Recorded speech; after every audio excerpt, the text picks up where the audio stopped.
E, de novo, hein, gente, eu vou repetir, pra ficar bem gravadinho na cabeça de vocês. Train low não é dieta cetogênica só. Train low não é só fazer dieta pobre em carboidrato. Eu vou mostrar pra vocês um exemplo aqui. Eu posso ter uma dieta com 8 gramas de carboidrato por quilo de peso e ainda assim treinar low, tá? Então, gravem bem isso. Train low não é fazer dieta pobre em carboidrato. E um dos cuidados que a gente tem que ter quando a gente põe esse atleta para treinar low, porque lembra que o exercício estimula o sistema imunológico. Tá bem explicadinho na minha aula que tá lá no canal no YouTube. Se o exercício estimula o sistema imunológico, eu tenho um aumento transitório de leucócitos, linfócitos, né? E se isso ficar de forma prolongada, né, por deficiência nutricional, por exemplo, eu posso ter uma imunossupressão. E aí, o que a gente chama, né, de momento-chave para as infecções do trato respiratório superior. Então, os cuidados que a gente tem que ter é da modulação nutricional para melhorar a minha resistência e a minha tolerância imunológica. E eu falei isso na aula do sistema imunológico, né? O que melhora a minha resistência imunológica, principalmente? Zinco. Né? O que melhora a minha tolerância imunológica? Os probióticos, a vitamina D, vitamina C, os polifenóis, tá? Vitamina C também melhora a resistência, tá? Então eu tenho os derivados de abelha, que eu falo lá. Então eu preciso trabalhar dando suporte imunológico para esse atleta de forma bem intensa para garantir que ele consiga fazer aquele train low sem nenhuma interferência na performance esportiva. Quando eu digo interferência, sem que ele perca a performance esportiva de forma tão intensa. Porque ele vai perder treinando low, né? A gente viu. Mas para que ele não perca tanto e que ele não gere uma janela de oportunidade para ficar doente, por exemplo, eu dou esse suporte imunológico, tá? Renata, se o indivíduo tiver pouca variação de gasto calórico entre os dias, pode juntar os gastos, dividir durante a semana e fazer uma dieta apenas? Pode. Se as variações do gasto energético não forem tão grandes entre os dias de treino. A ingestão calórica pode ser a mesma. Agora, olhe para a sessão de treino se os estímulos são iguais, tá? Então, a ingestão calórica, se não mudar muito de um dia para o outro, pode ser a mesma sim. Só que olhe para o treino e veja se os estímulos do dia a dia são iguais ou se mudam muito. Porque aí talvez eu tenha que ter um plano diferente de um dia para o outro, tá?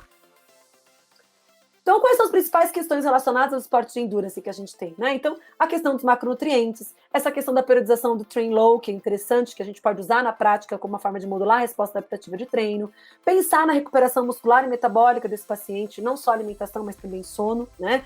Dar suporte nutricional para prevenção de lesão e infecção do trato respiratório superior, que está na minha aula do sistema imunológico no canal aí do YouTube.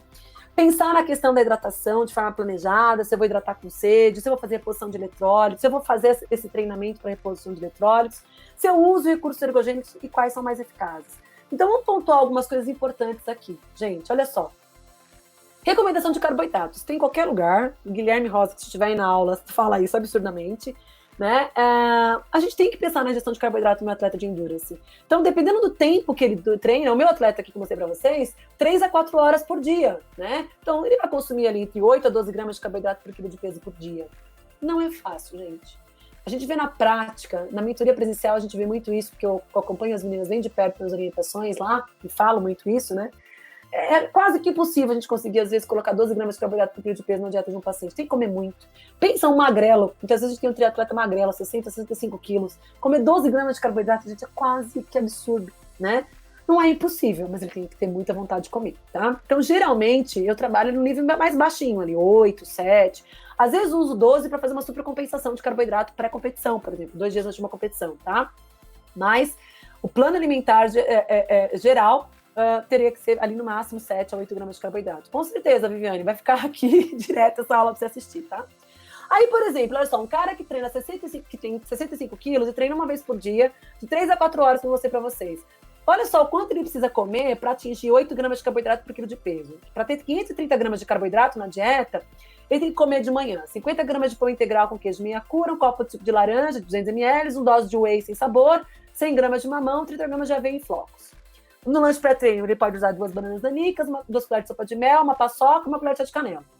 Vai me dar 80 gramas de carboidrato. No almoço, arroz cozido, feijão, 100 gramas de filé de frango, 100 gramas de verdura crua, uma colher de sopa de azeite e 100 gramas de chocolate amargo. Vai me dar 100 gramas de carboidrato.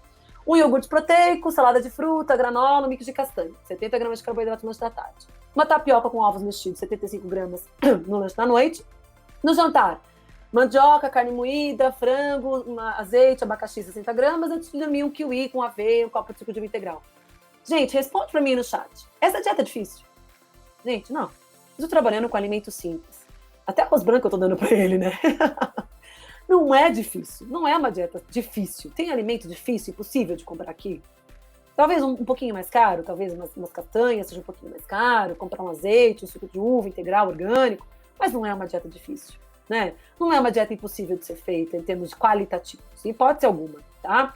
Mas é uma dieta que tem uma grande quantidade de carboidrato.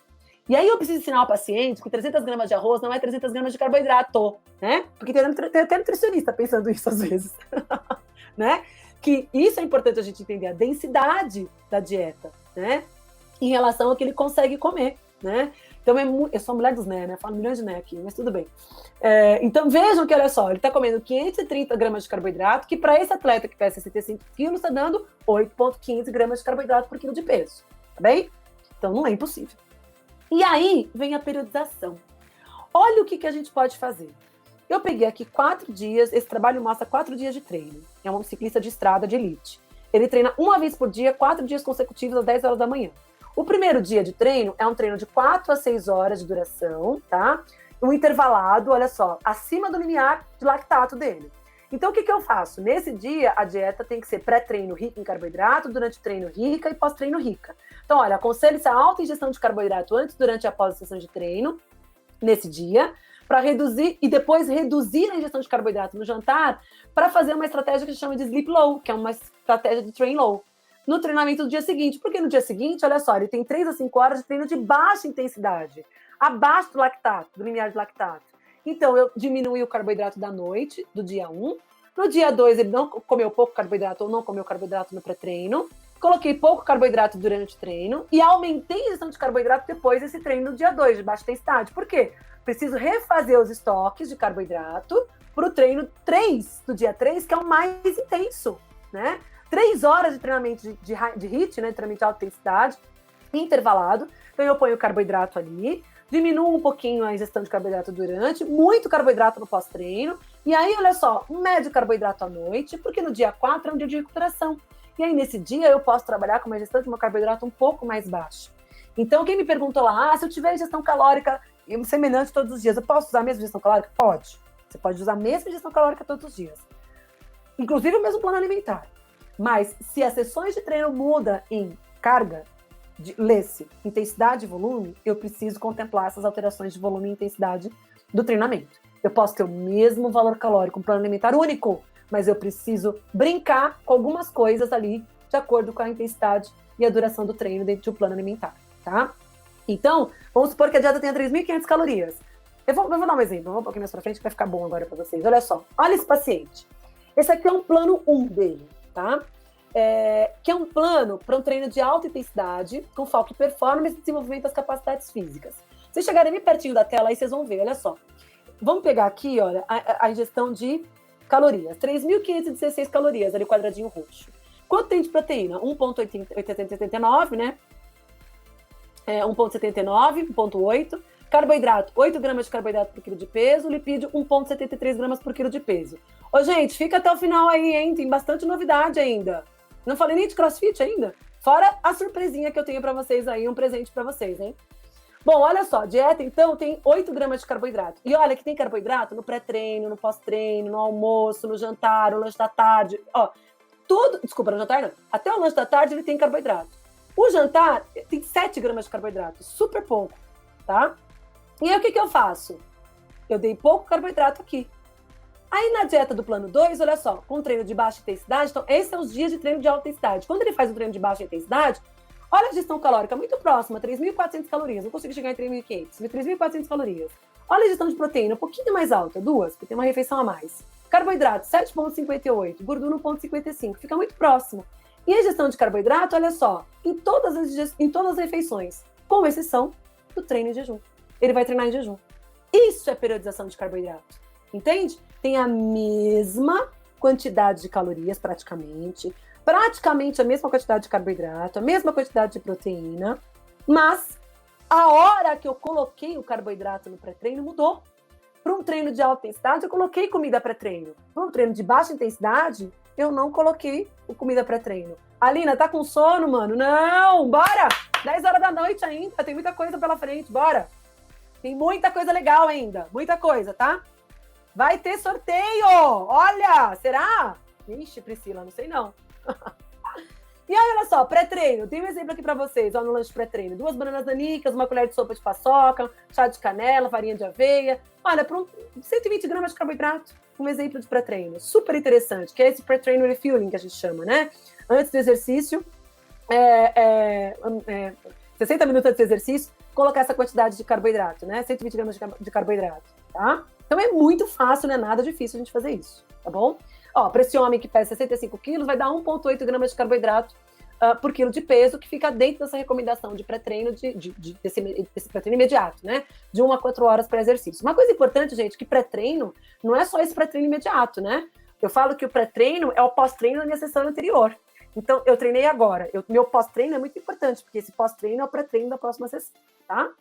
E aí, trabalhar com alimento sempre, né, gente? Banana, mel e batata. Tem vários estudos mostrando os benefícios da banana, então eu vou deixar isso aqui para vocês. Olha só, a banana é uma excelente fonte de carboidrato, fibra, vitaminas do complexo B. Ela tem um alto poder antioxidante, possui uma boa relação glicose, frutose e sacarose, que é essencial para eventos de longa duração. Ela deve ter, né, 21 dias de maturação, bem amarelinha, com os pontinhos pretos, para poder ter esse perfil nutricional que a gente precisa para o esporte. A banana madura tem mais açúcar, por isso é mais interessante não usar banana verde para atletas no pré-treino, porque tem carboidrato não digerível, né? Isso pode prejudicar, dar desconforto gastrointestinal. É tão efetiva quanto uma bebida carbonatada para melhorar a performance em eventos de longa duração, por exemplo, de 2 horas e meia, e modula a inflamação pós-esforço intenso, tá? Então a banana é extremamente interessante, né? Paçoquinha pré-treino realmente é bem interessante com banana aí, né, Paulo? Então, a gente tem o mel, eu quis trazer esse estudo de mel para vocês, olha só, vários estudos mostrando, essa revisão sistemática é muito interessante, mostra os efeitos do mel no exercício físico, né? Então, imediatamente antes, ou durante, ou até mesmo após o exercício, pode melhorar a performance cognitiva, melhora a percepção à fadiga, gera manutenção de glicemia e modulação imunológica, tá? Bom, uma coisa interessante que eu queria trazer para vocês é que a gente pode trabalhar com uma dieta Low Food Map, que seria uma dieta pobre em fibra para alguns atletas. Resumindo aqui, o que a gente tem que pensar? Quando a gente faz uma dieta rica em carboidrato para o meu paciente, eu tenho que pensar que ali também tem que ter uma boa quantidade de fibras, né? Mas, eventualmente, em alguns momentos do plano alimentar, por exemplo, 2 dias antes de uma competição, eu preciso trabalhar com uma boa ingestão de carboidrato, mas carboidratos que não tenham tantas fibras. Justamente, uma dieta, então, sem resíduos, né? Justamente para potencializar o aumento do estoque de glicogênio muscular para o treino, para a competição que ele vai fazer, ou para o treino de longa duração. Por exemplo, aquela planilha que eu mostrei para vocês, ele tinha um treino de 5 horas de sábado, né? Então, de repente, aumentar o consumo de carboidrato na sexta é uma estratégia interessante para conseguir fazer ele ter um estoque de glicogênio para o treino de sábado, se eu não quiser usar a estratégia Train Low, né? Só que essa dieta ela tem que ser pobre em resíduo. Então, esse é um estudo publicado lá pelo Comitê Olímpico Internacional, a Sociedade Internacional de Nutrição, que mostra que uma dieta Low Food Map, ou seja, uma dieta sem resíduos, sem esses frutólogos sacarídeos fermentados, 3 dias antes e durante uma competição de endurance intensa, pode ter benefício em reduzir os sintomas gastrointestinais associados ao exercício de longa duração. E que se eu trabalhar com mix probiótico, isso é ainda mais interessante, porque os probióticos têm um efeito imunomodulador, assistam a aula de termonótico, tá? Aí, durante o exercício, a gente pode trabalhar com vários carboidratos, então a gente tem ali, olha só, rapadura, batata, banana passa, paçoquinhas, bolachas água e sal, uva passa, enfim, tudo que a gente pode trabalhar que não tem resíduos, né? E que pode ajudar a gente na melhora da performance durante o exercício. Leite, gente, leite pré-treino não, pelo amor de Deus, essa lactose lactose fermenta, né? É um tipo de FODMAP. Leite pré-treino nem pensar, tá?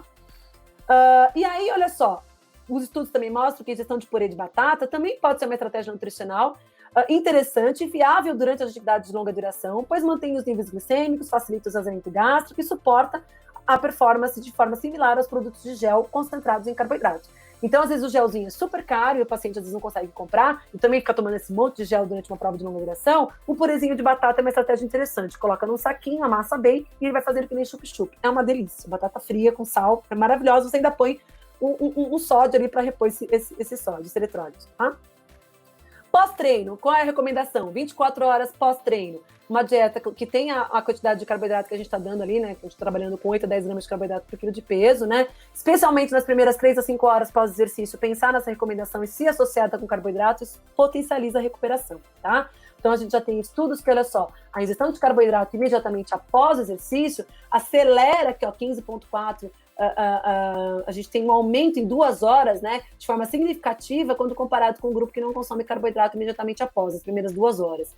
Então, a recuperação para exercício de endurance, né, e a reposição de glicogênio, ela é fundamental a gente colocar esse carboidrato 2 horas após a realização do exercício. Se o exercício, né, tiver um intervalo maior que 8 horas, eu não preciso, de uma sessão para outra, eu não preciso ficar pensando nesse carboidrato imediatamente pós-treino. Eu posso pensar nesse fracionamento até a próxima sessão de treinamento, tá? E aí, olha só, eu trouxe alguns exemplos de alimentos para esse recovery de nutrição imediato, nessas primeiras 3 a 5 horas pós-exercício, trabalhando ali com 1 a 1,2 gramas de carboidrato por hora, em doses intervaladas de 15 a 30 minutos, tá? Então, pão integral, arroz, macarrão, milho, enfim. Não vou ler tudo isso aí, porque a gente já tá se alongando demais essa aula e eu quero dar minha surpresa para vocês ainda, não quero que o povo vá embora. Não vão embora não, fica aqui comigo. E aí, olha só, uma estratégia, uma dica nutricional bem interessante, gente, que pode ajudar... que pode ajudar a gente a melhorar a performance esportiva é carboidrato com proteína. Pensar que se a gente colocar pelo menos de 700 a 1.300 miligramas de leucina nessa proteína, vai gerar uma maior recuperação, principalmente se esse exercício tem um componente excêntrico importante, né? Então, por exemplo, um paciente com 70 quilos, ele teria que comer por hora 56 gramas de carboidrato e 21 gramas de proteína. Quais são as dicas que eu dou aí de combinação? 2 fatias de pão com geleia e 1 dose de proteína, 3 panquecas com 3 colheres de sopa de farelo de aveia, 300 ml de suco de uva com beterraba e açaí e 1 dose de proteína, 200 gramas de batata cozida com 80 gramas de frango desfiado ou carne moída. E eu ainda posso associar isso, associar isso 3 miligramas por quilo de peso de cafeína, que isso aumenta em 66% a receita de glicogênio pós-exercício físico. Quando eu associo cafeína com carboidrato e proteína, eu melhoro a receita de glicogênio. Eu posso usar café, chá preto, chá mate, chá verde, guaraná em pó, cacau, cápsulas de cafeína. Eu posso usar todos esses alimentos desde que eu tenha pelo menos 3 miligramas de cafeína por quilo de peso, tá bom? E aí, olha só, mais ou menos eu tenho ali nesses alimentos, né, 210 miligramas de cafeína, né? Se a gente não falar em gramas por quilo de peso, se eu conseguir dar pelo menos 210 miligramas de cafeína, já é uma quantidade adequada para acelerar esse processo de ressíntese de glicogênio associado a carboidrato e proteína, tá? Bom, eu só não posso esquecer, quando eu falo em cafeína, da questão genética. Se esse paciente tiver polimorfismo da CYP1A2 ou da DORA2, ele não responde favoravelmente à suplementação de cafeína. Então, eu preciso tomar cuidado, porque eu posso, inclusive, prejudicar a performance desse paciente que é sensível ao consumo de cafeína, tá? Então, é muito importante. Quais são os recursos ergogênicos eficazes para atletas de endurance? Bicarbonato, aqui do outro lado, primeiro, cafeína, pré, durante e pós-exercício, dependendo do planejamento de treino. Preciso verificar o polimorfismo genético. Se esse paciente for um metabolizador lento de cafeína, ele pode ter queda de performance esportiva. Os tamponantes, bicarbonato e betalanina, tá? Que podem fazer com que esse indivíduo treine de forma mais eficiente. Geralmente eu uso na fase pré-competitiva ou uso bicarbonato de forma estratégica em alguns treinos, porque bicarbonato é suplemento de uso agudo, betalanina é suplemento de uso crônico. Então eu não vou usar betalanina na fase de preparação, por exemplo, mas eu posso usar betalanina numa fase mais pré-competitiva, tá? Que aí eu vou fazendo o acúmulo dessa betalanina, né? Como é que se fala? Uso de forma crônica, essa betalanina. Os antioxidantes, somente pela alimentação. A suplementação isolada pode prejudicar as fases de adaptação, e eu só uso 2 semanas antes de uma competição, tá? E o nitrato, que de forma inteligente eu uso ele de acordo com o treino, né? E uma dieta rica em nitrato, que pode maximizar também a disponibilidade de nitrato e potencializar a performance esportiva, já que nitrato tem um efeito muito interessante. O bicarbonato, Andréia, pode sim gerar alguns desconfortos gastrointestinais em alguns pacientes, tem que avaliar a tolerância, e eu faço, na verdade, as doses progressivas, né? Eu não começo com a dose inicial alta, eu vou fazendo a dose progressiva e vou gerando adaptação intestinal desse paciente, tá? Quero falar para vocês de nitrato, porque o nitrato é do suco de beterraba, né? Então, os estudos mostram que, olha só, quando a gente usa 560 miligramas de nitrato, né, num produto como esse, que está padronizado em nitrato, né, ou de forma crônica, eu consigo potencializar o ganho de performance em alguns atletas. Parece que em atletas altamente treinados esse ganho de performance é prejudicado. Para quem que serve nitrato? Ou suco de beterraba padronizado em nitrato? Para atletas que fazem exercício até exaustão, por exemplo, time trial de ciclismo. Para atletas que fazem HIIT, como por exemplo crossfit, aumentem até 3 a 5% a performance, em HIIT até 40 minutos. Para atletas que fazem exercício realizado até exaustão, pode melhorar em até 25% a performance. E as evidências podem ser equivocadas para exercícios que duram mais que 12 minutos. Então, resumindo, exercício prolongado submáximo, exercício realizado até exaustão em HIIT até 40 minutos, se beneficiam com a suplementação de nitrato, melhorando a função das fibras tipo 2, reduzindo o custo de ATP para o músculo produzir força, aumentando a eficiência mitocondrial e aumentando a vasodilatação para o músculo, tá? Então vejam quanto é importante a adaptação do nitrato, né? O efeito nitrato na resposta à adaptação do exercício físico. Então o nitrato modula várias adaptações geradas pelo próprio exercício de endurance, tá? Então, o suco de beterraba, além de ter nitrato, tem triptofano, melhora a hidratação, ajuda no processo de detox no fígado, é bem interessante. E aí, o que eu queria trazer para vocês, que é uma novidade, é que a gente pode fazer uma dieta rica em nitrato, né? Eu posso, olha só, os estudos sugerem que uma dieta rica em fontes de nitrato podem reduzir o risco cardiovascular e melhorar a performance. Para que a gente tenha esse efeito, a gente recomenda uma dieta com 350 miligramas de nitrato de diferentes fontes alimentares, que está aqui do lado da tabelinha, as diversas fontes alimentares que a gente tem. Beterraba, endívia, vários tipos de alface, tem até algumas verduras que não são da nossa cultura, espinafre, rúcula, né? Tudo isso tem bastante nitrato. Esses alimentos também são fontes de fibras, micronutrientes e compostos bioativos com inúmeros benefícios para a saúde. E a sugestão para atletas é um consumo de 400 miligramas por dia de nitrato vindo de vegetais, que isso dá 470 gramas de vegetais por dia, o que não é difícil também. Se eu conseguir fracionar isso ao longo do dia, eu consigo dar pelo menos 500 miligramas de vegetais por dia, e eu estou oferecendo 400 miligramas aproximadamente. Claro que tudo isso aqui varia de onde foi colhido esse alimento, né, do tempo de conservação, se é orgânico ou não. Claro que tudo isso tem milhões de variações aí, mas a gente estima que vai estar em torno de 400 miligramas de nitrato, tá? Uma outra questão que eu trabalharia também com esse atleta de endurance seria, então, a tart sharing, né? A gente tem essa revisão sistemática que o suco de cereja concentrado, ingerido 7 dias até 1h30 antes do exercício, tem um efeito significativo na melhora da performance de endurance, né? E pode ainda ter uma potente capacidade antioxidante, anti-inflamatória e vasodilatadora. Então, eu não uso suco concentrado de cereja na período de adaptação, porque o suco de cereja concentrado inibe a resposta adaptativa. Porém, ele é muito interessante na fase pré-competitiva, na fase competitiva, né? Nessa semana pré-competição, que vai acelerar o processo de recuperação desse atleta, vai ajudar na performance de endurance, além de ter esse efeito, né, importante aí, antioxidante e anti-inflamatório, tá?